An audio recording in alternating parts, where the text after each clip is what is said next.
Okay, so we are going to start. I hope you enjoyed your lunch and the lunch break. So welcome back and good afternoon. My name is Lorena Aldana and I am a European Policy Coordinator at Europa Nostra, which is one of the 8 proud partners of the Elucidare project.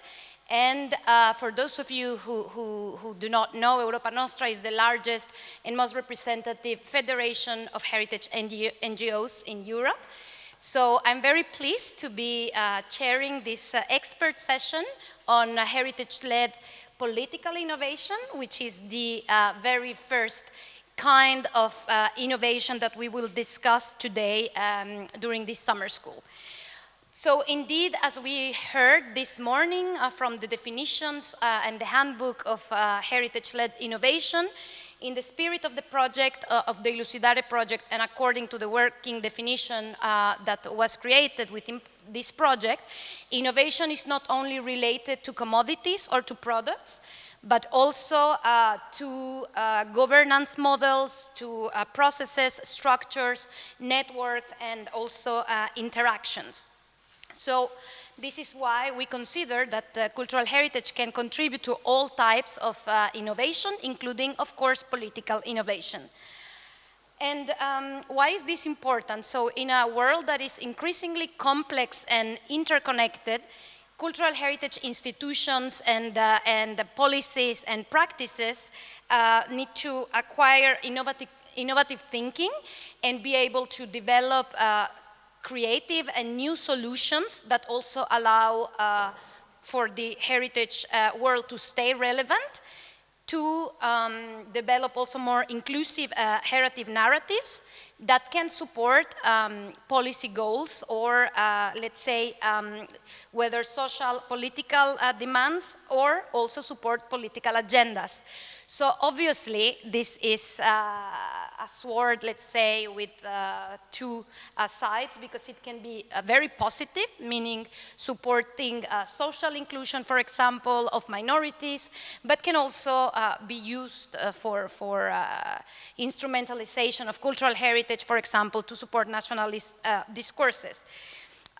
So during this session, we will explore some of these questions and how policy and political innovations can develop new ways to interpret, but also produce new cultural heritage, and also disseminate in a different ways and in ways that are engaging cultural heritage communities and audiences, in particular when it comes to transnational communities.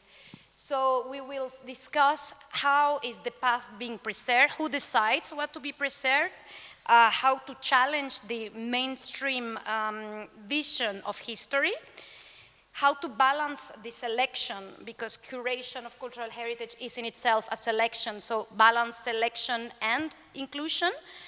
How to empower communities to self-represent themselves and create their own narratives, in particular, as we discussed today, as Professor Gabor Sanko was talking about the multiplication of identities and about history. And also how to develop a common understanding of cultural heritage, in particular when cultural heritage is not becoming to one single nation state. So these are some of the questions that we will address today, and I am very honored to have 2 distinguished experts with us. First, next to me, Dr. Constanze Itzel, who is the museum director of the House of European History in Brussels, Belgium. And in the screen, you see Dr. Anna Mirga, who cannot be with us, unfortunately, physically, but she very kindly agreed to contribute via digital means. And she is the Deputy Director of the European Roma Institute for Arts and Culture, ERIAC, based in Berlin, Germany. So we will first hear some of the presentations of our 2 experts, and then we will have time for discussion. So please don't be shy and do take the floor and share with us your comments and questions. And yes, without further ado, I will now give the floor to Anna Mirga, who is an anthropologist and Roma activist. She is the author of numerous policy evaluations, reports, articles, and book chapters on Roma communities, and has been working also with Roma communities in European and Latin American countries. So she has focused her work and research on Roma political mobilization, ethnopolitics, and identity construction. So she has been, since 2018, the Deputy Director of ERIAC, and she will share with us ERIAC's innovative approach to Roma heritage, which is particularly innovative because it's really looking for the self-representation of this community. So please, Anna, the floor is yours. First of all, thank you so much for your kind invitation. It's truly an honor to be here. Unfortunately, not in person, but online, but join you in your excellent program. And it's especially an honor that you considered inviting a perspective of a minority of Roma, the biggest European minority, to share what we are trying to do to challenge some of the problems that we face with regards to our own cultural heritage. So if you allow me, I will share my screen with my presentation, and I would just like to say I will try to be brief because there's many issues that I think are worth discussing, and I'm very much looking forward to your comments, your questions, and hopefully we will have a very engaging discussion. So just to confirm, can you see my screen? Just a yes? Yes. Excellent. Yes, we can. Thank you so much. Okay, so without further ado, let me just start by walking you a little bit through the basics. So today's presentation is about how cultural innovation can happen at the periphery. And what I mean by the periphery, I mean those groups of powerless, often excluded communities or sectors of the society that do not have the means or the control to be able to shape their own narratives about who they actually are. And here, of course, the case in point is Roma. So I thought that we'll start with just very quickly, but a few basics. Who actually are we? And this is a question that appears very often about us in many different venues because we are a community that is quite unknown, although hyper visible, and there are so many misconceptions and prejudices and stereotypes about us that it's really a unique opportunity to be able to speak about us in first person. So we are the biggest ethnic minority in Europe that originates in India, actually. And it was around the 10th century that we migrated from India westwards. And we arrived to European continent as early as the 12th century. And by the 15th century, we're basically all over throughout all the European countries. So this is a history of over 700 years of belonging, of being part of Europe. However, since our very early arrival, we have been treated as the outcasts. And since very early on, the Roma have been the subject of very many different anti-Roma laws and institutional practices, ranging from forced labor, exclusion, and deportations, but also to 500 years of slavery in Europe, which started and ended as late as middle of the 19th century in the territories of contemporary Romania. There has been many different attempts of trying to exclude Roma, not only physically, so those attempts trying to push Roma physically from within the cities or national borders, but also as a narrative of othering, a narrative that basically showed that Roma is an antithesis to the nation, the national identity, and in different countries and also in Europe. And due to this phenomenon of what we call anti-Gypsyism, which is a specific type of racism against Sinti and Roma people in Europe and around the world, the Roma had to create very many different strategies of resistance and resilience to allow our cultural survival. And throughout that process of trying to find niches, both in terms of economy, in terms of places where we can live, and so geographies, but also cultural solutions to be able to somehow live and cultivate our culture, we have also made very many contributions to national and European cultures and histories. This is quite a pity because we're talking about a community that has been integral to Europe's development, both in terms of economy, culture, language, or folklore. But unfortunately, this community, or our community, does not really form part of the national narratives or even the narrative of Europe. And Roma have, we are a transnational community that's bound by common identity, by shared language and shared origin, yet we are also truly diverse. The result of those different anti-Roma practices that had started in early Middle Ages and last until today, the result of those practices is actually the diversity of our communities. So whether you speak about Roma in Spain, which you might, associate with the culture of flamenco, or whether you're speaking about the Roma in the Balkans, and our cultural contributions through music or folklore to the Balkan identity, we are still in that vast kind of diversity of communities. We are still bound together and have a very strong identity that we share.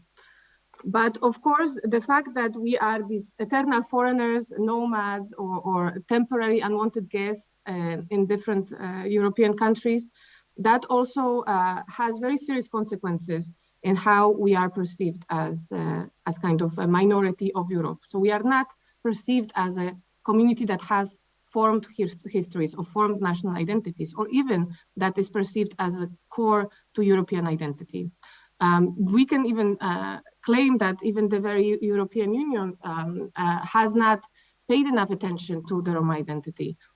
Think of the fact that in 2018, there was the European Year of Cultural Heritage, in which Roma identity, as the only uniquely transversal and transnational community, we were not a target, and there were hardly any projects within that scope of activities that actually positioned Roma at the core of discussions about heritage and identity in Europe. This has very serious consequences for our cultural heritage, and I just listed here a few of those just to give you an overview. So as we don't fit the national narratives, we also lack policies, protocols, resources, and institutions for Roma cultural heritage preservation and promotion. Likewise, the contributions, achievements, and cultural productions of the Roma community throughout history are not properly researched. They're also not properly documented or preserved. Roma cultural products and artifacts remain hidden, unknown, and inaccessible to Roma, but also to the society at large. And what we can see when we look into Roma cultural heritage representation of Roma identity, we see a vast plethora of different stereotypes and images that are not necessarily representative of Roma identity or Roma culture, really, but rather represents a certain stereotypes or a certain imagery about who a Roma or Gypsy is in Europe. And since the representation of Roma culture many times has been done and conceptualized by non-Roma, and the Roma people themselves have had very little interaction and involvement directly in institutions of culture, there's also a challenge of creating a counter discourse, which would allow to include those subjective and authentic experiences of Roma themselves about their identity. That also, one of the aspects that's also very important is the question of ghettoization of Roma culture.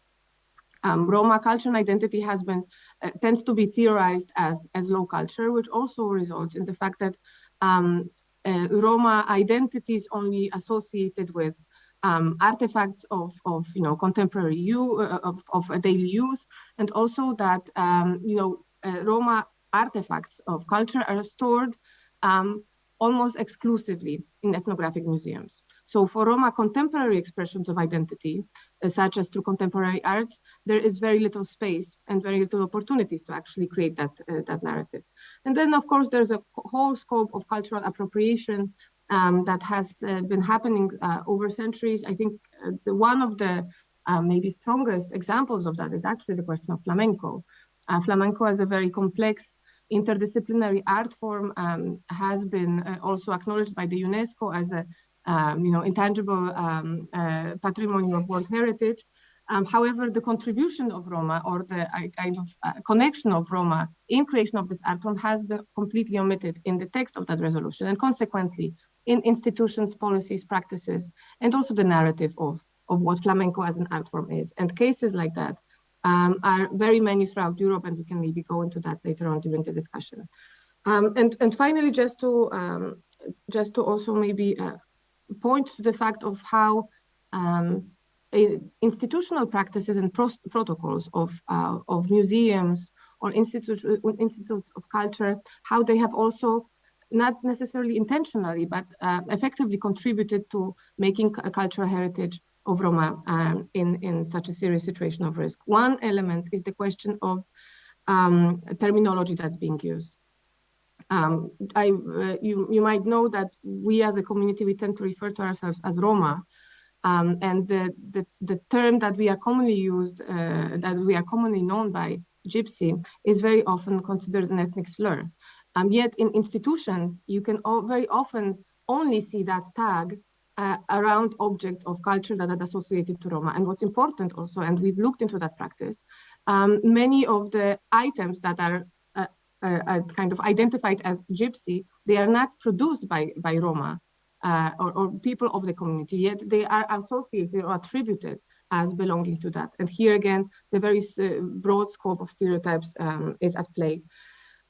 We also have the questions of storage and access. ERIAC has done a mapping of Roma cultural heritage around Europe, and we identified over 30,000 artifacts of Roma culture, yet only 2 of those are anywhere near being permanently exhibited, which means that all of those other artifacts of our culture are stored in basements of institutions that we cannot even access, properly research or interpret.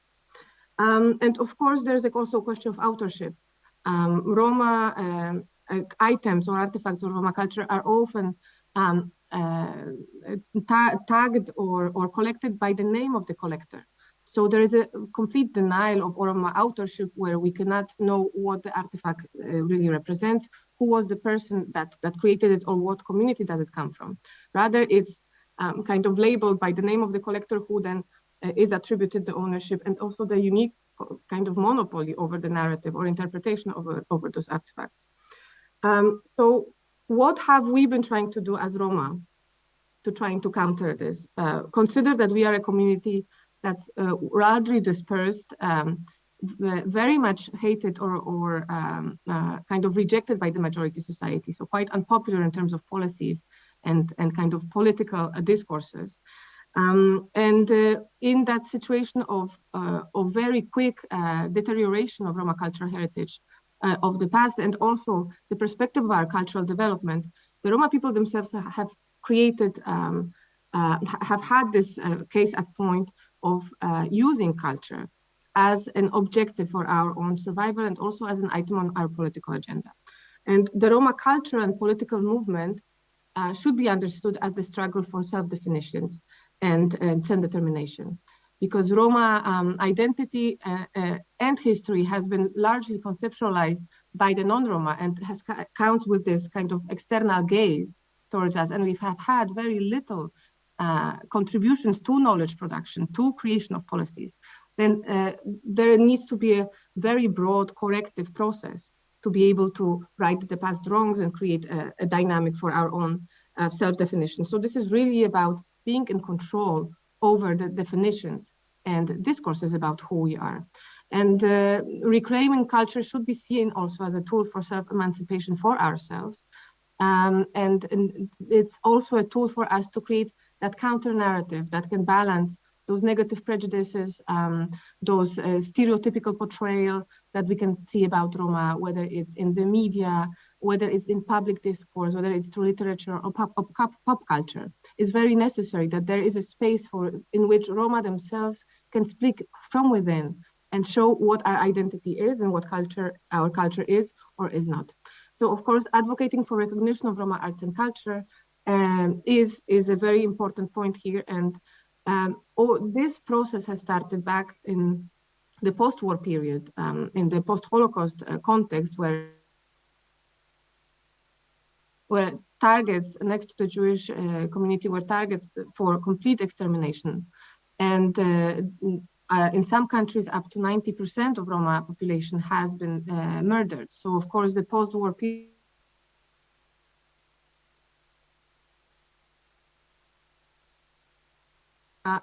movement, Roma political movement and Roma cultural movement are born with this idea of self-determination and self-promotion. And over the period of the past years, we've had a lot of attempts of creating solutions that can allow our community to thrive. And I put here as a last point, from temporary solutions to project mindset, just because throughout the last decades, there have been this awakening in academia, in the political sphere, and also in culture, where Roma people stand and challenge the stereotypes and try to be in control and challenge the monopoly of institutions, and also kind of non-Roma discourse about us. And we are trying to search for solutions in that regard. And I brought to you a few examples, very specific examples of projects that I think are inspiring to show us how the communities themselves can try to take control or reclaim control over culture. One example here, quite well known maybe to you already, is the Roma Archive project, which with the support of the German Cultural Foundation has very generously supported 14 curators, mainly Roma, that have created a representative collection and a narrative of different aspects of Roma identity and culture in 10 sections. Those sections include visual arts, drama, music. There is also a section on politics of photography or voices of the victims. Myself, I was also one of the curators and the coordinator of the section of the civil rights movement, where we tried to look at the history of Roma political struggle and self-emancipation claims throughout the different decades. And that project has been very important because it was the first time that such a generous budget was dedicated to trying to digitalize Roma cultural heritage and take those items stored in personal collections of researchers or kept in storages and basements of public institutions and put them online. You can find a lot about that project on the website, of course, and I would highly recommend you do so. Yet, although Roma Archive is a very important initiative, one which is quite remarkable in its reach, it's still a digitalized project, and it's a project, which means that it has a beginning and an end and an agenda that it has to comply with, and it doesn't really claim or represent a durable solution. And for us, of course, it's important that we also have, institutions with windows and doors that can also be rooted in space and in geographies, so that we can in this way also highlight our belonging and show those contributions or the shared heritage that we have in the countries where we live, and also in Europe as such. And this is why it's so important that we can speak a little bit about ERIAC. ERIAC, the European Roma Institute for Arts and Culture, is a joint initiative of the Council of Europe, the Open Society Foundations, and the Alliance for European Roma Institute, who are the motor of the initiative. And it is really the embodiment of the recognition of the struggle of Roma cultural movement.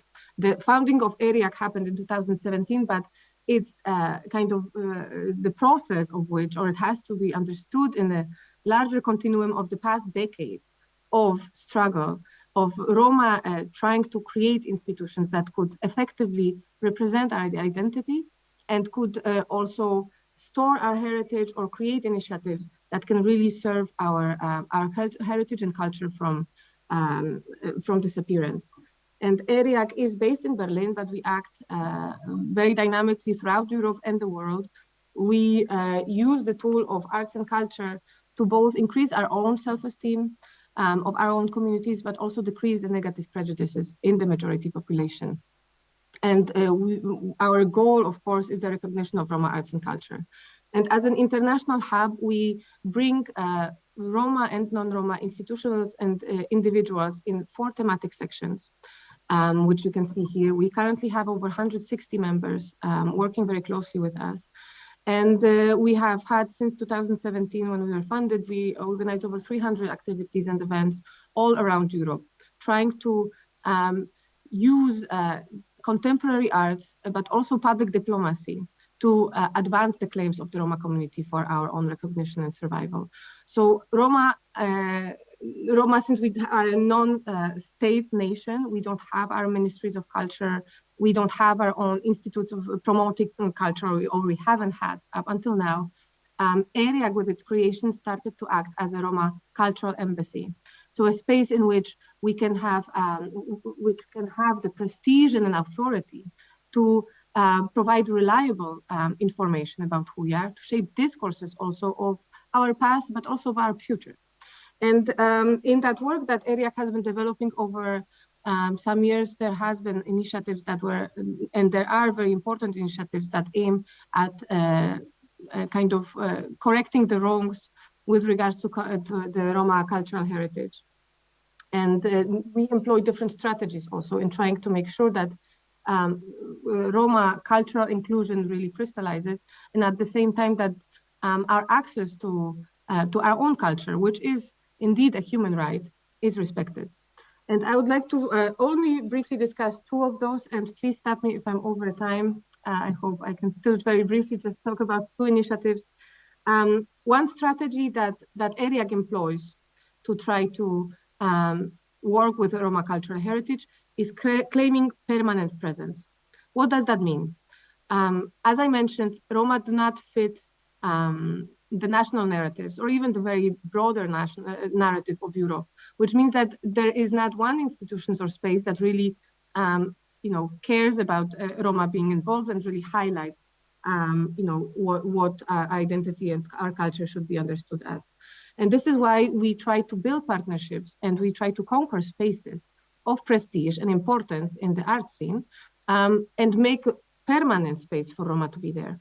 One of those examples that we did is targeting the Venice Biennale, which is arguably the most important art event of the contemporary art scene, but of course, which is still conceptualized and organized on this kind of outdated concept of nation states.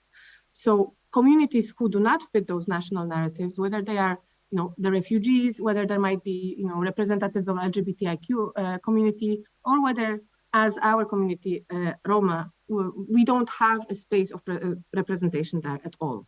This is why ERIAC engaged in a conversation with the Biennale office in 2018, leading to the Roma Pavilion in 2019, in which ERIAC acted as the commissioner, so as in the ministries of culture normally do that work. And ERIAC entered here to make sure that there is a permanent space for Roma at the pavilion, and this way also highlight our contribution and our belonging to Europe.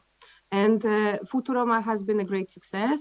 We are very happy to have been formally part of the official program of the Venice Biennale, and this year we are already preparing for that process again to be present in Venice next year as well. And in the same spirit, we are engaging in conversations with majority institutions, the most important initiatives or spaces or venues of contemporary arts as well, to make sure that there is always a Roma presence there. Second strategy that we employ is also imagining the alternatives. Since we don't have our own resources to be able to make decisions about our cultural institutions or strategies of cultural preservation, and we also do not have spaces in which we can create those very assertive narratives of our identity, we need to create alternatives of performing the museum or performing the institution. And this is how our initiative Roma MoMA has been born. I think it's a very interesting initiative to consider for especially in the post-COVID times nowadays, because Roma MoMA is a transnational, collaborative, and discursive project which performs a museum and imagines what a Roma contemporary museum of arts or Roma museum of history could eventually look like. Since we don't have resources, and this is still somehow in the space of us dreaming big, this is a very important attempt in trying to imagine what are the alternative solutions if you don't have a space. What happens if that space is not accessible, like it was now during the time of COVID? How can we use the online space, or how can we use the premise of a discourse to create a future Roma museum. And this project, Roma Mama, is developed as an initiative with Roma and non-Roma experts, institutions, and civil society groups. And through this think tank that we have created, we are working on different, quite experimental ideas of how a museum could operate and whether it needs to be bound to a space. Can we have a space of performance through kind of collaboration across borders, or across genres, or even disciplines, to make sure that our identity is represented. I'm happy to tell you more about Roma Mama and what exactly we're doing around that space, but I think it's running. We're running out of time, so just a few questions to ask. Why is this even important? Many of you might wonder, but what does it really mean? I mean, it's maybe nice to have, a community that has been powerless, and maybe somehow mistreated. So of course there is an ethical aspect to this. I would argue that there is much more to learn from this experience and much more at stake. One aspect is that we are reclaiming access to one's culture, and this whole discussion should be really positioned in the debates about racial injustice, the process of decolonization and restitution, and how hegemonic institutions are now pushed to critically examine their own collections, their own practices, and their own narratives. And this is a very important period of time in which we are seeing this periphery speaking back to the majority and to the center. We see this critical turn, and this is of course helping majorities reflect on its past, but also it's creating a more ethical space of interaction. But I think there's also an opportunity in the periphery, because we are not bounded by very strict rules of big institutions. We are sometimes more agile or flexible and adaptive to change. And this is why many of the innovative or experimental solutions, whether they are digital, whether they are performative or discursive, they somehow crystallize in that space of periphery. So I think it's very important for us to turn back and look at what is happening on those institutions which are outside of the mainstream spaces of power. And lastly, what's most important, I think, is for us to understand the links between cultural heritage, discourses of memory and identity, and the values on which Europe is based. And we need to examine those very critically to make sure that we build a society of the future that's inclusive and peaceful for the benefit of all of its citizens. Thank you very much, and I'm looking very much forward to the discussion.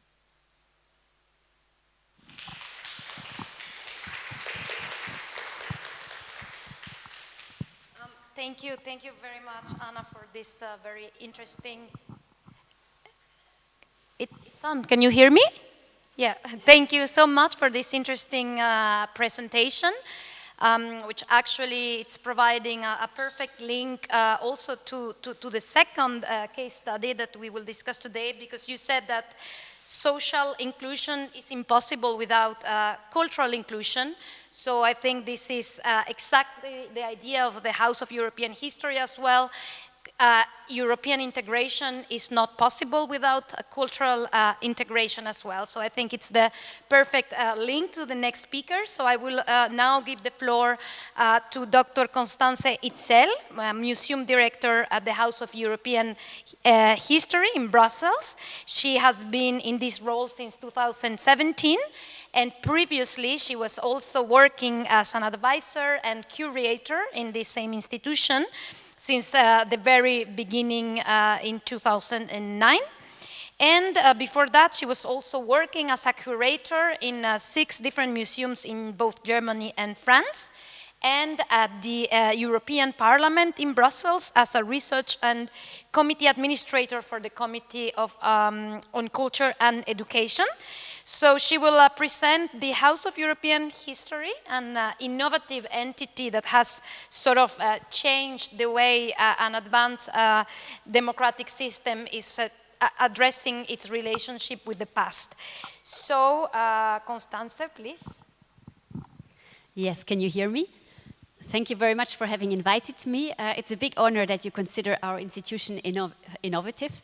I think we can still innovate. That will be my fourth point about what we are trying to innovate, but I will start with the first three. And could I have the slides, please? And I would like to ask you, while I will be talking, to think about the question, if you were the curator of this museum, you were given the task to present European history in one space of 4,000 square meters, which is not big, it's actually brutto, so it's 2,700 netto. The history of a continent, not of the European Union, but of the whole continent. What would you choose, and what would be your approach to the question of what is European heritage? And perhaps you will come to very different answers than we, and I'm happy to discuss it afterwards. So I think innovation in this museum, I found actually 4 points. I mentioned the 4 is what we are trying to do now. The first one is the content. The second is the collection. So how do we communicate or how do we build up a European collection? And the third one is actually the question to reflect, but we're not the only ones doing that, but really to reflect on what is European heritage and how can it be actually defined? Can we agree on it? Probably not. But I will show you how we went through this question. So first, sorry, I can move it myself. I just have to find out where do I have to point here. Yeah. So this is the museum, but this was a projection at night. The mission is on the side, and actually the idea is to present a transnational historical phenomena of the European continent. Mainly 19th and 20th century history, because there was not so much space, so we had to make a selection. This presentation is all about selection, the selection we made in this space. Then our mission is to be a forum for learning, reflection, and debate. We also want to convey multiple perspectives, but I think we have to improve and innovate on that. And then we also set ourselves the mission to document European memories, and actually memories in a plural, not the European collective memory, but memories in a plural, and to confront and compare them with each other. So this is just an outline for those who haven't been there. It's 5 floors of permanent exhibition. It starts on the 2nd floor, the red outline, and it's a chronological walk through European history. And then I put you here the definition of what is European history for the purpose of this museum, because European history, some people say it doesn't exist. There's only national histories, or there's only global history. Or some historians have also said it's a utopia, it cannot be, this museum is impossible because European history doesn't exist. So what we did when we started was to try and define what it should be in our space. So this is the criteria that we applied to our reading of history books. The process that originated in Europe and that spread across Europe for a period of time, and that have a relevance for today, because ultimately the purpose of the museum is also, as Anna has said, to foster understanding today and to foster peace and understanding in the world. So it has to be relevant for today. Now, I'm showing you this because I saw I was announced at speaking about the EU Museum, but it's actually not about the European Union, it's about European, the continent's history. But we do have a micro-narrative on European Union history, and that's why I'm showing you this showcase with a blue star. But actually, the permanent exhibition is very layered, so you can visit according to different topics, and we are developing tools for that. So on the tablet, on the multilingual tablet, for example, to be able to visit only about the history of the Shoah, for example, or only about the history of Europe's way to modernity, or only about migrations, or only about European integration history. We reflect upon memory. This is a framework, a critical framework that we use. We sometimes interrupt the chronological narrative of historical events by reflecting about memory. Is there a European collective memory? Probably not. How is memory divided? Now I'm showing you here a section about the totalitarian systems, but let's take the example of World War I, for example. World War I is very much remembered in Western Europe, but very much less in Central Eastern Europe. And so we cannot say that there is one memory culture. So we show this at different stops in the exhibition. And we reflect also on how memory is being used, distorted, politically used, abused, or even used to reconcile. So there are different reflections about the way of dealing with the past. Now we come to the second point. Actually, what are we doing here? We started the museum without anything, without any object.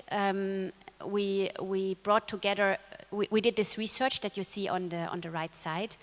It was very, very complex because we will come to the challenges, but you might imagine to search the museum databases. First of all, many museums don't have databases. We are only in the process of putting ours online, but also to search in the different languages. In the huge diversity of European languages, to find objects and documents and oral testimonies is very, very complex, so we had to help each other out in the international team. We found all those objects and then we made our selection, and the collection comes together here in the museum. And what actually happens then, yes, there are some objects which, actually I'm showing you here because we will reflect about the collection as such. There are some objects which in our view are genuinely transnational already, before even coming into our museum collection. And the one I'm showing you here on the right side in the corner is the Nobel Peace Prize given to the European Union. This is a transnational object, because this is not an object given to one country, so it doesn't have a place in a national museum.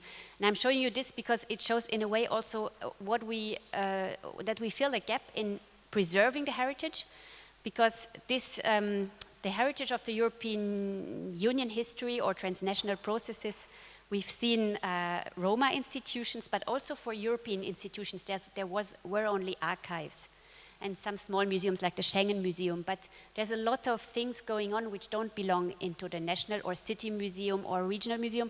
So we see ourselves filling also a gap in terms of heritage preservation between all the archives that exist and the national museums. So I'm showing you here the view of the space of European Union history, in this case since the fall of the Iron Curtain. And actually, I don't know if you can guess what is in the middle of this table. I'm sorry, I didn't have a better picture, but in the middle of this table is a 80,000 page long book. I don't know if you can see this white book which is there. I'm showing you this only because I want to stress that the heritage exposed in our exhibition is open for interpretations. So this is a book made by Dutch artist Rem Koolhaas, and it visualizes the acquis communautaire, so the European Union laws that have ever been passed since 2004. So this would be longer now, of course. It needed 6 men to carry it into the museum. So it's a very telling object, because it can be interpreted, of course, as a symbol for monstrous EU bureaucracy. So you could interpret it like this. You could also interpret it as, and it was shown on German TV, for example, when Theresa May sent her letter to withdraw UK from the European Union. This book was shown as an example, as a visualization of what it means for a country to access to the European Union or to withdraw from the European Union, because this is the law that has to be transposed into national law or vice versa. So this is also, we use this to illustrate complexity of enlargements. So it shows that all these objects that we assemble here, first of all, they change in a way their meaning. So we create a new significance because they become part of a story which is European. On the other hand, and they might come from a national museum, so they might have previously told a very different story. On the other hand, they are open to interpretations, and this is something that we did through events when we invited people to guide. So we invited, for example, historians or artists from different countries to guide about remembering 1918 or remembering 1989, and they all tell their own story. They all tell a very different story. They could tell a story of their own nation, they could tell a story of their family, they could tell a European story. So all these levels are actually intertwined, and the heritage can be used and is open to interpretation. And we try to enhance this, but I don't think we've done it enough yet. I will come to this. but by asking a lot of questions to the visitor. So we have a multilingual tablet, 24 languages. We cannot write that on the wall, of course. So through the tablet where the visitor can choose his language, his or her language, they get many questions. And now we come to the question of heritage. Yes. I don't know if you have an idea of how you would define European heritage. What is it? I don't know if you want to say something, or because we will enter into this now, and it's a very, very contested topic. I don't know if you have any idea, or you have the perfect definition that I can put on the museum wall tomorrow.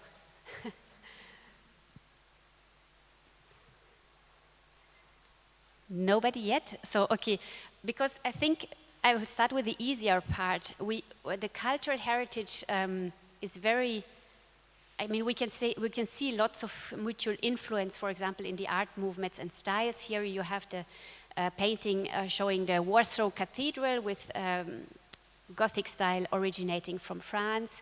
Here we have, we would think we are in Rome, but we are in Vilnius, in Lithuania, with the town hall, neoclassicist, and referring to antiquity.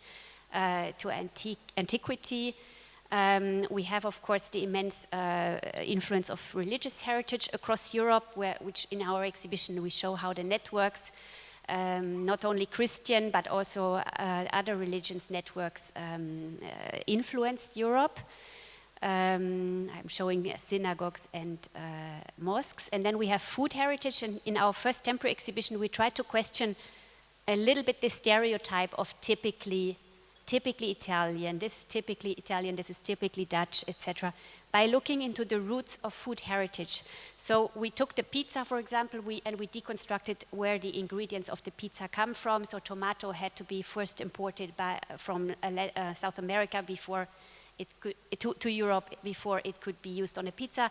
So in a way, we showed the transnational character of any heritage, because all these levels always coexist. Then we have an IT tool in our exhibition, an interactive tool where visitors can map their connections. Of course, it's anonymous.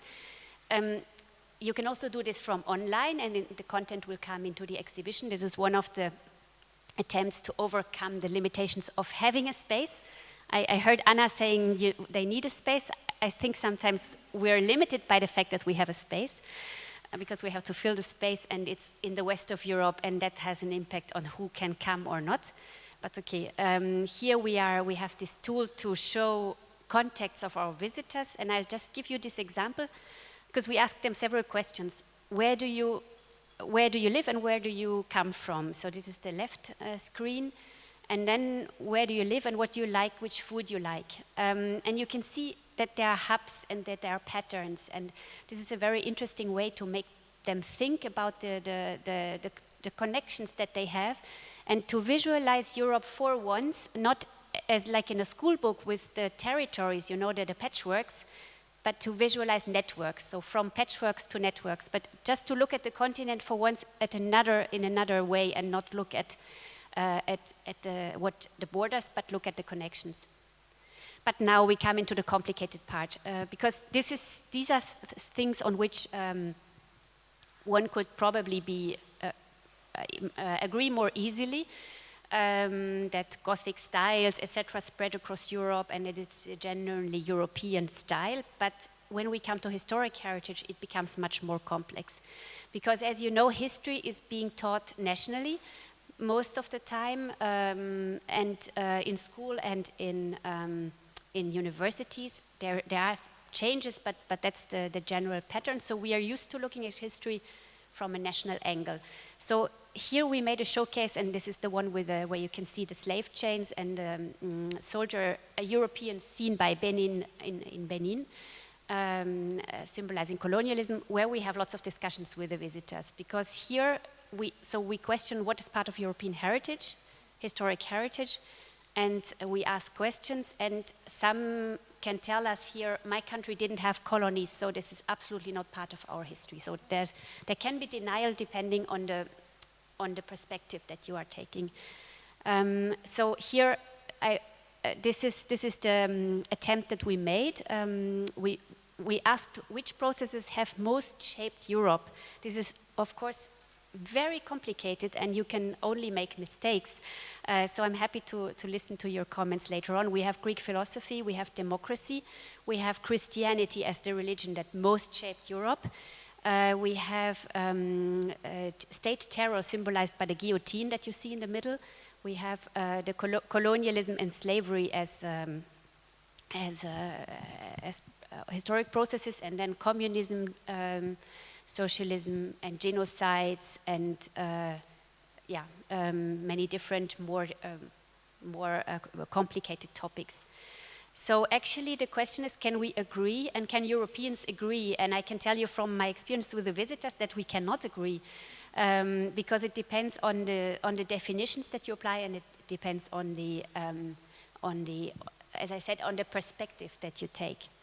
And now I'm coming to the last point, and this is really what we have to innovate, what we have to do. So we built up this museum. It's still an infant. It's 4 years old, but I think we have a lot to do to innovate. First of all, engaging communities, because I have to be very honest. When we set up the museum, the ones that founded us, our sponsors. And we are historians and art historians team. We are not a political. We don't take political orders. We were hired as museum curators, and this is important because you're speaking about political innovation. The museum was made by professionals. So it's not the European Parliament saying how history should be looked at, or the European Commission. It's the team of curators that made the museum. But the ones that sponsored us did refrain from a public discussion when we went through the process of creation between 2011 and 2017, because they thought that it would never happen. Because there had just been the failure of the Maison de l'Histoire de France in France, when they just couldn't agree on what to put in. And in Austria, it had taken a long time, and there's a small museum now, but it's still not a real institution. And the same in the Netherlands. So even at national level, they saw that it was impossible to agree. So they said, let the experts do their job. And that's what we tried to do with all the good things and shortcomings that you saw. But now I think we are moving to the digital sphere, and here I think we have to do a lot more community engagement, and a lot more, I had another slide there, I think. No, okay. And a lot more discussion. So we are moving the collection online now, which will be online from September with the first selection. And then we will try to set up tools to engage our audiences into conversations. Now, we cannot be overambitious because we are a small museum team. We have the size of a city museum if you compare it on a museum scale, and we have the problem of multiple languages. So we already realized that English being our only common language, it's difficult already to engage many people in Belgium because they would expect French and Dutch. So it's very complicated, and we can only do so much, but we will try. And perhaps to close, I would show you just a film, 1 minute 50, if you still have a bit of patience to show you the museum in a more lively way. Thank you for your attention. Here is the seat of empires, the birthplace and the grave of civilizations. Here are gods, dictatorships, and democracy. Here are the far-reaching winds of untamed power. The power to harm. And to heal. You are thinkers and fighters. And artists. And writers. The pomp of royalty. The surge of revolution. The spark of rebirth. Here is the courage to explore. The freedom to discover. The right to be.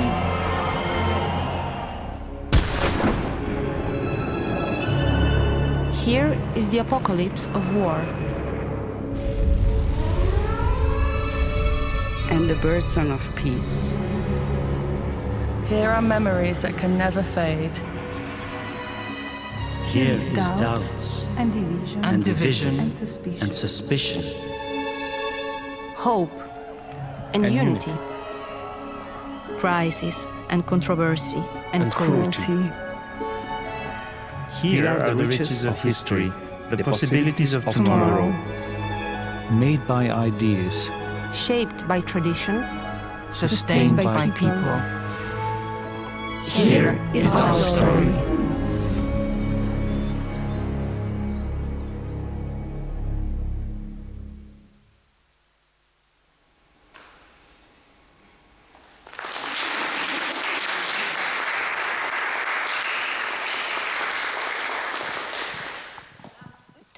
Thank you so much, Constanze. And I am sure that we have a lot of comments and questions.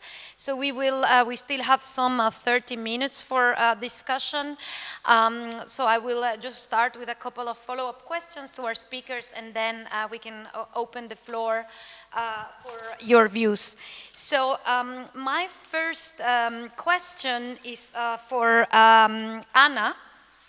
So you have mentioned some of the innovative aspects in which ERIAC is working, such as partnerships, transdisciplinary teams, flexible structures. So my question is, which are the key, let's say, innovative aspects that you consider for your work, and which changes were needed to implement this? So, for example, whether, be it legal, governance changes, political changes, mindset changes.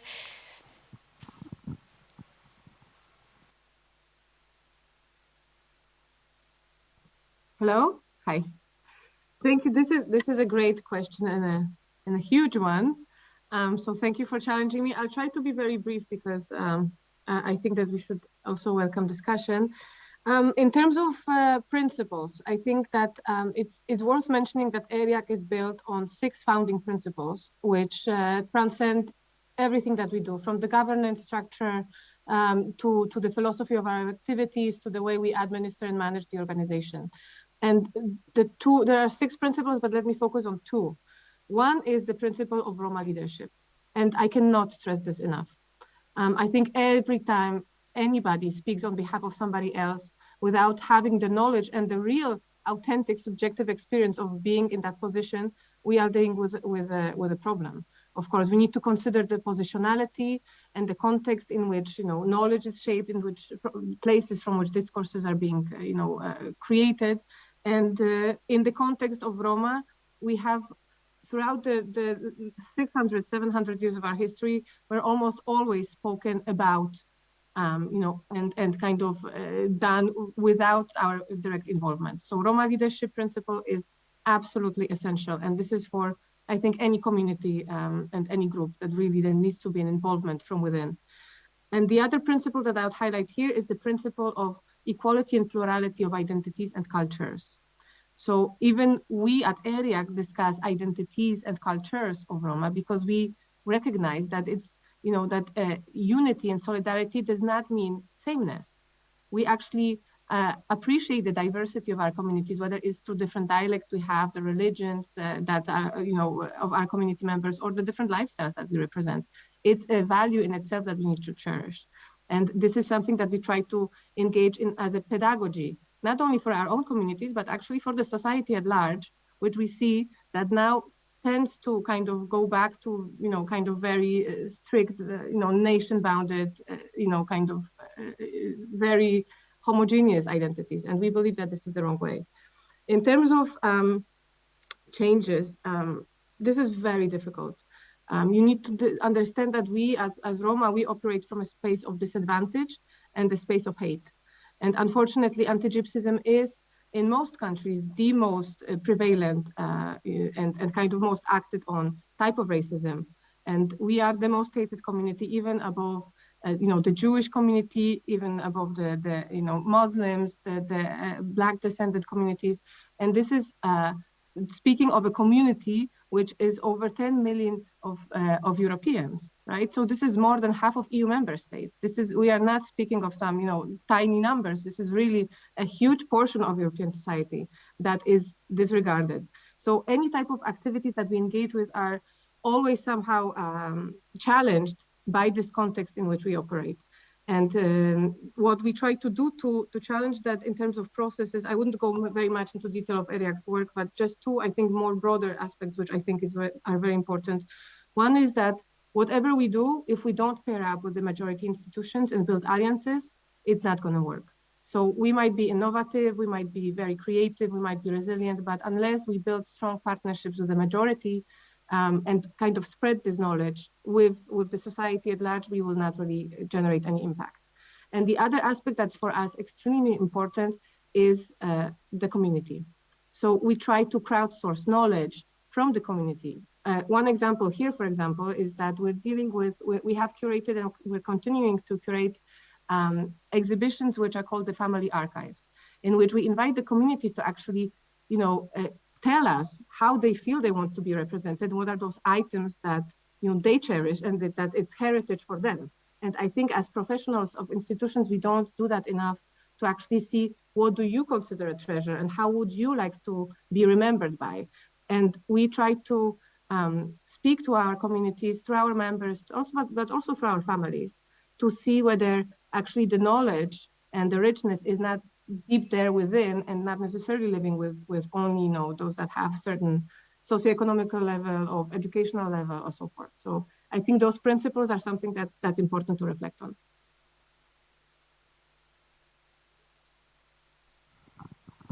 Thank you very much, Anna. Constanze, if you would like to react, please feel free. We are having a conversation here. So thank you very much. I would also like to ask something that is related this time to Constanze, because when we are innovating and we are sort of challenging, as you said, Anna, the traditional ways of things, we are of course encountering resistance, and also, there are some barriers, and in particular for political innovation, also pressure groups, for example. So I would like to ask you, which kind of barriers did you encounter? I know this is a very controversial idea for some, to have a sort of European interpretation of history, or European understanding of history. So what are the challenges, what the barriers you encountered, and how are you overcoming this? Yes, so as I said, some thought that it would be impossible. The first practical problems I've mentioned, the languages. We had 18 languages in our team, but it's never enough. To research all the databases, to read the literature, because there's not so much transnational literature yet, although it's improving a lot, but still you would like to read this and that book in Polish, and then you have to ask a Polish colleague to make you a small summary and so on.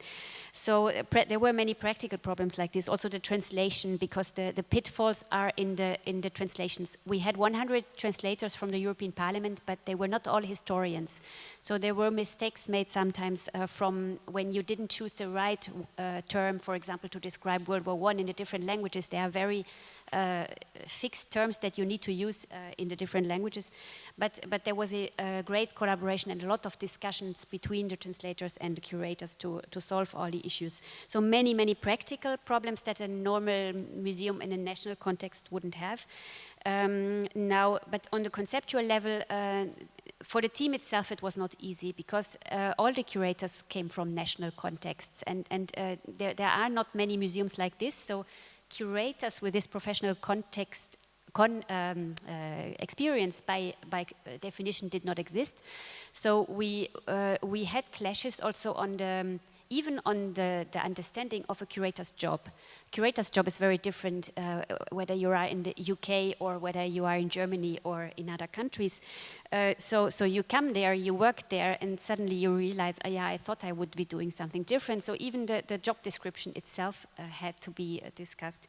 But then, of course, to go out of what you've learned when, for example, we had a curator that worked for 20 years in a German National Museum.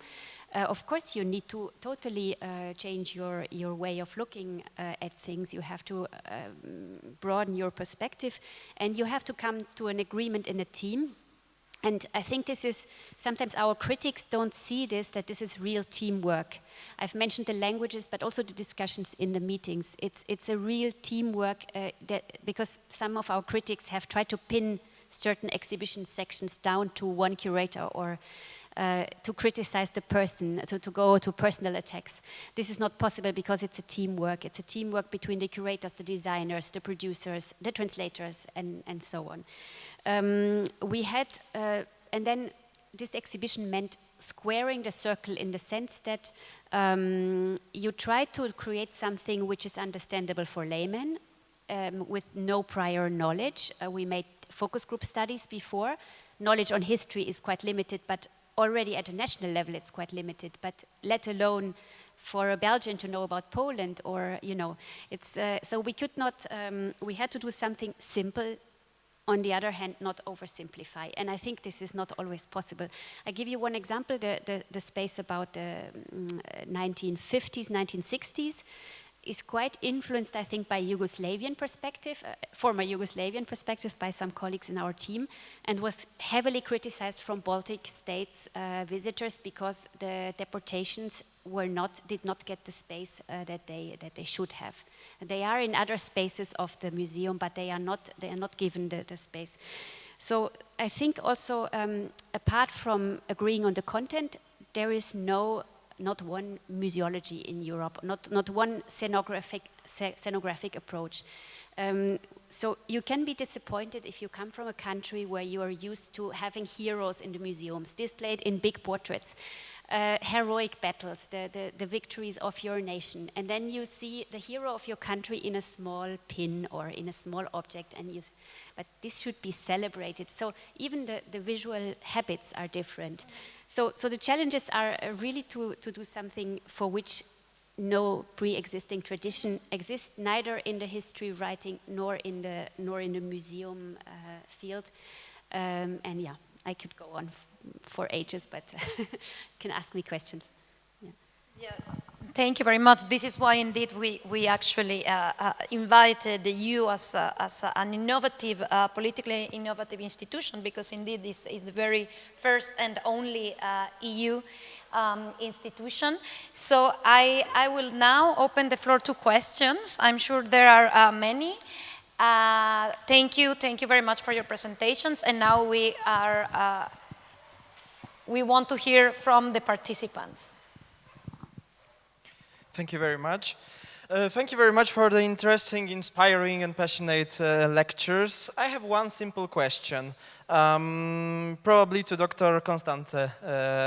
I wonder if there is a real connection between ERIAC, Roma Cultural History Initiative, and the Museum of European History. Do the bodies cooperate together, maybe? How the museum promotes the Roma heritage? We heard from the first lecture about the challenges in the field of, for example, of promoting the heritage, of presenting the heritage, and the museum undertakes a wide range of activities. So, in my opinion, it should also refer to the Roma's heritage, and we are dealing with potentially two very converging actors, probably, that should support each other.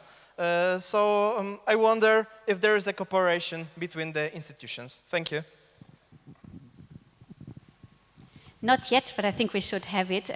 We already discussed in the preparatory meeting for this event. As I already said to Anna when we discussed, she mentioned this term. I'm trying to search for it. Yeah, I think what we try to do in the museum is to reconcile different majority narratives, which was already very complicated. But I think we are weak on the side of the minority heritage. I'm very honest. I think we have to cooperate more, and I mean, Roma are present but not enough. On the other hand, we are in a fight for space. So we have been approached by different communities. For example, I don't want to go into the names, but by different representatives of communities or victim groups who are not happy with the amount of space they have received. And of course, there's only so much that you can do you cannot never satisfy anybody. So the most frequent comment that we receive on the museum is what is missing. Okay. It's a list, but that's not an excuse. I think we have to reinforce decolonization exhibition parts and to work with communities like the Roma community, and also I think we can learn from what Anna said, that you can be adaptive to change, innovative, and you can experiment more than we can do, because we are an institution under a EU financial regulation with very heavy financial procedures. For us, innovation is difficult to do because everything takes long, because spending public money is submitted to procedures. So I think also on that we could be complementary. Yep, thank you, Constanze, also for being critical. I think it's also important to give this outlook. Would you like to add something, Anna, from your side? We have more questions also. Just very briefly to thank for this question. I mean, we at ERIAC, we have already received from many of our members some critical comments or disappointments of visitors of the museum, and we are actually gearing up to approach Constanze, just because we find your institutions extremely important, and I think one that can be very influential and shaping much broader and inclusive narratives of who we are as Europe. And I think it's becoming a burning issue nowadays, as we're seeing this shift towards national identities and kind of chauvinist approach to those who are others. And Roma are so integral to our joint heritage, also because of the movement that we experienced throughout centuries, that I think it allows to carry much of the discussions of belonging and contributions and intertwining of histories, identities, and communities. And we are definitely, I think, with this, I think there is so much space to collaborate, and thank you for the question. Yeah, I have, I think, 4 short questions, but very practical. First one is going back to the beginnings. Was there any other location considered than the one in Brussels when the politicians decided to go with such a project? Why Brussels and not other European city? The other question is why it's not possible to rate on Google European House of History. There is no option on Google ratings as other museum institution on European House of European History, neither on Facebook, so there is no rating of the institution as a Google listing, unlike many other institutions. And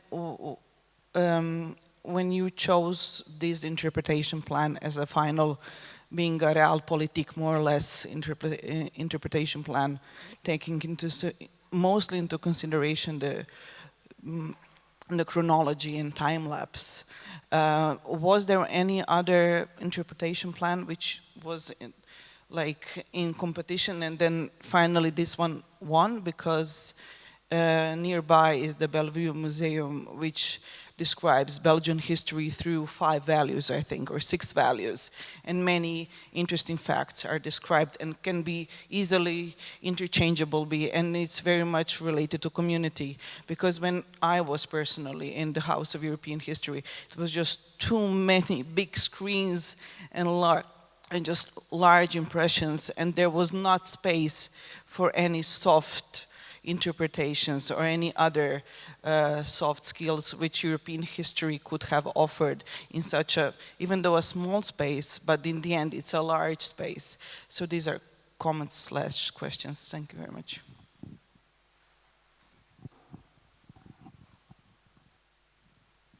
So you can review it on, I'm using 3 sources when I look at how visitors are happy or not. It's TripAdvisor, Facebook, and Google reviews. So we have ratings there. I will check later if there's a problem now, but I'm looking regularly at this, and we have many visitor comments there. Also, we see when people are unhappy. So the location, I have to say, was a pragmatic decision, because the European Parliament's bureau decided to set up this museum, and they were looking for a suitable space, and they also had to just find a practical one. And I don't think they wanted to go into a huge research across Europe. It was also a financial question. This is a rented building for 99 years, so I will not see what happens after that. But it was pragmatic. It's in a park. It's close to the European institutions. I have to say I'm happy now that we are going into the digital more. We had a bit resources free during the pandemic to push this, because we are located in Western Europe, and we can see this in the visitor profiles. It's mainly Western Southern Europeans, and I find this a pity, and I don't think it's compliant with our mission. The chronology, this was a big discussion with our academic committee. We had suggested several thematic approaches also, but then it was based on this very negative outcome of the focus group survey about the prior knowledge of the visitors, and then it was felt the academic committee actually wished to have a chronological outline so that it's easier to grasp. And still, as you are saying as well, now recently we launched surveys again. People find it much too complex, and it's difficult to find, it's too much content. But this is the problem of this museum. The more you reduce, the more you risk oversimplifying. We opened the 6th floor where we have more possibilities for the visitors to provide content, but still I think the museology could be more modernized. I totally agree with you. So we will work on that, and I'm also very open for suggestions if you have. I think we should have more discursive formats also as events, but also as tools in the exhibition. There are some new ones now on the 6th floor, but when we will redo the permanent exhibition, definitely we should go into newer tools.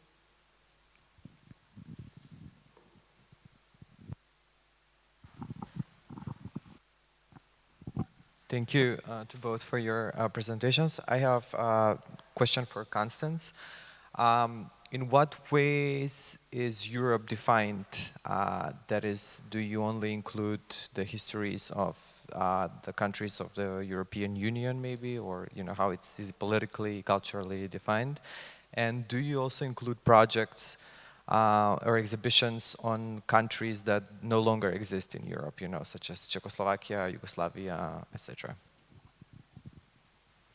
So how is Europe defined? Very practically, for the purpose of the museum, is the Council of Europe, so the 47 countries. But we include, of course, other countries. It's intertwined with global history when the topic needs it. But how Europe is to be defined is a question in the first space of the exhibition, and is actually, we try to give different answers throughout an array of artworks presenting Europe and throughout the cartography. And the answer is, of course, it cannot be defined. There is no pre-existing entity, not even geographically. So it's a cultural product, and we explain how this cultural product has been differently defined across the period. So in a way, Europe is in the eye of the beholder. Europe is in geographically, but also from the time period that you look at it. And the notion of interpretation is very strong in the first space, because we also want to show that it's a bit of a mise en abîme, we would say in literature, to show that also this interpretation that we make of it is one specific theme in a specific time period. It will already be different if we make it now. The concept is from 2011-12. So it's it's in the eye of the beholder, but of course there are some existing concepts that can be described. But I think I forgot, yes, the states that don't exist anymore. This was one of the big items in the tablet, that we really use always the right name of the country, even that we used Czechoslovakia when it was Czechoslovakia. So these countries exist in our exhibition in the time period when they were in real existence.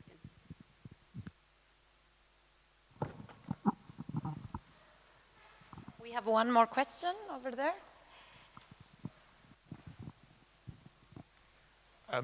Is this? Oh yeah, it's working. I'm afraid I've got another question about the House of European History. So the first thing that I wanted about, just as a small thing, is how did you settle on the name? Because it seems to sort of stop short of claiming to be a museum in a funny kind of way. So I wonder what the rationale behind that was. But also, do you know if there are similar projects in train or things that have already been done for other continents? Do you think it would be possible to have a House of South American History, for example? You are all asking the right questions as if you had been there. All the huge discussions. The name, so if it's not because I'm German, of German origin, but the project was suggested by a German president of the European Parliament, and there is a tradition in Germany of houses of history. It started with the House of the History of the Federal Republic of Germany, and that now, in the meantime, there are 5 of them because every region also needs their House of History. They are a certain type of contemporary history museum that was then exported to other countries. Like I said, in Austria they opened one 2 years ago. In France they tried to create one, and in the Netherlands there was also an attempt, but it's now realized in a different way. There were big discussions because, again, here we are lost in translation. When we did focus group surveys about the name, for example, in Belgium, it was not a good name because house is regarded, as they said in these surveys, as something so private that you wouldn't enter. So it's already the country where we are located. House of History is complicated. But this was the name that they wanted to be in this tradition. It can be contested, but that's the way we are called. And I know from Asia that we were invited to I think it was South Korea. I think where they are trying also to look into how to reconcile Asian histories, and they have discussions whether such an institution is possible. And I heard this several times also from diplomat groups, for example, that this is an interesting example of that could be copied in Latin America or South America, but I'm not aware of any concrete realizations. Perhaps it exists, and I don't know. I think we are approaching towards the end. I'm looking at my colleagues to see if we can take a few more questions before going to the conclusions. Okay, I've got a question for Anna. As you deal mostly with the intangible cultural heritage, so my question is, how do you, what methods and tools do you use to protect it and develop it, not only promote, but also what are the ways to manage this kind of intangible heritage in your case? Thank you. Yes, this is a very good question. Of course, with regards to Roma, since we were never a state and never had any territorial or state claims, that also means that the way our artifacts of culture in terms of tangible heritage were stored. But of course, intangible heritage is much more difficult situation. One example here and topic of great importance at the heart of our work is the question of the language.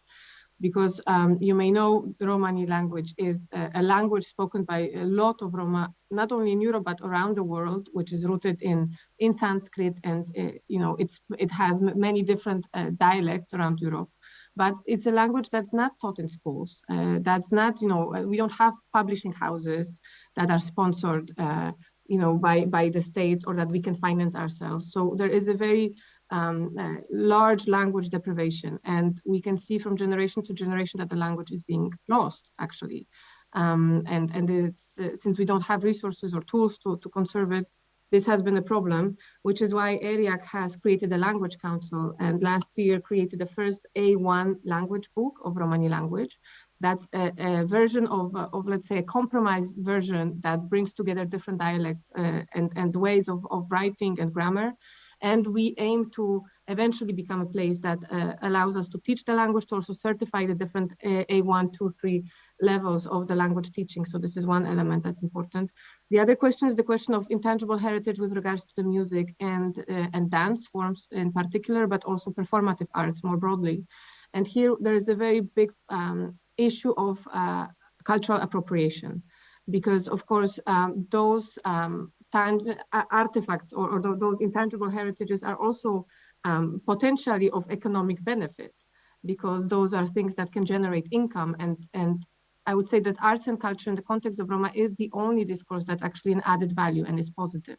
But whether we look at the question of flamenco, whether we look at the question of the broadly understood Balkan music, which undoubtedly has huge contributions of Roma, or whether we look at the folklore, you know, in Slovakia, for example, or in Hungary, where these interconnections of heritages are very visible, still we are not in control over those narratives of the state. So the monopoly with those narratives and the interpretations of those heritages lie with the state, which is why ERIAC is creating an online university.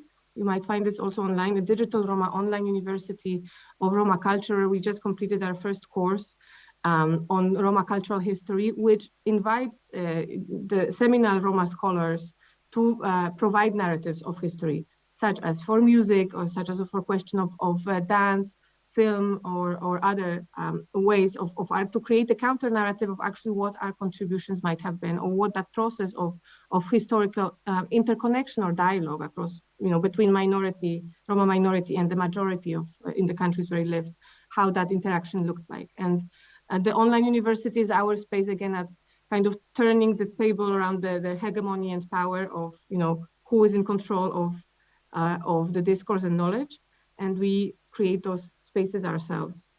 And this is also online. It's open source, available to everybody. So I invite you to look also into the Barbarika Online University and see how you know, we're trying to create those counter narratives and produce knowledge about us, and that is rooted and comes out of the community's knowledge. Thank you so much to both the panelists and also to you for the questions. Unfortunately, we have to close. We are running out of time, but I'm very happy that this conversation has spurred your interest. I am obviously not going to try to summarize everything that has been said, but I just want to share a couple of the things that could, let's say, give an idea of or try to reflect on what we have discussed today. So we have clearly seen how heritage objects can have different meanings for different communities, and how it can either be used, a political use and abuse, or even denial, or be used for reconciliation, peace, and mutual understanding. So in this sense, a cultural heritage can be a tool for social inclusion, but also for cultural appropriation, exclusion, and keeping minorities at the periphery. It's important to always seek for equality, but also plurality, because this is diversity. It's what makes our cultural heritage so rich. And very few keywords on, let's say, the factors for political innovation in the heritage field that our panelists mentioned today are partnerships, transdisciplinary teams, being adaptive to change, being flexible, international collaboration, teamwork, connections, interaction with users, and asking the right questions. So to conclude, I'm just going to ask our two speakers for a very short statement or a few words based on something that we listened today, an analogy that I really liked, that history is let's say our past is the heritage, but the innovation is the future. So where do we want to go in the future? So I would like to ask you both very brief. We talk about utopia, Constanze. So voila, utopically, your desired scenario, where would you like to go with these institutions, or how would you define success? So we close with a very positive statement. This is impossible, but I think I would like to go to where Anna comes from, if I may say so. The really connected. I mean, the diasporas are more European. You said it. The true Europeans are more European than majorities. So I think if we could come to this kind of pan-European vision that you have. If you could get majorities to have this kind of vision, we would have achieved a lot, but I think it's a long way to go. And in terms of the institution, I think, yes, less institutional, more agile, more flexible, more connected, as you are already. So I think I definitely learned a lot for the utopia of my place. Thank you, Anna. Thank you, Constanze. This is a very beautiful, and I must say I'm very happy of this takeaway that we have. I agree, this is our utopia too. And for me, what's important is to remember that history is not given, it's told. And artifacts don't just exist, they are interpreted. And unless we look self-critically at ourselves and where those interpretations and stories come from, it's very difficult to create a narrative that's inclusive of everybody. And I think what's most important here is building alliances. And at the time that we are now, that the times are quickly changing. There's a lot of adversaries and kind of winds of the past kind of swarming over Europe in terms of public discourse or politics. I think it's important that we come together. Those of us who share the same values and are like-minded in terms of our outcomes and also our outlooks. I think we should come together. And this is my joint, also my humble invitation to you. As part of Roma Moma, we are building a coalition and a manifesto of institutions who are inclusive of diversity and pluralism. So all of you also participants and audience, feel free to also reach out to us and consider how we could collaborate. We are more than happy and thrilled and open. So for this global alliance, that's my final thought. Thank you again for the invitation. Thank you very much.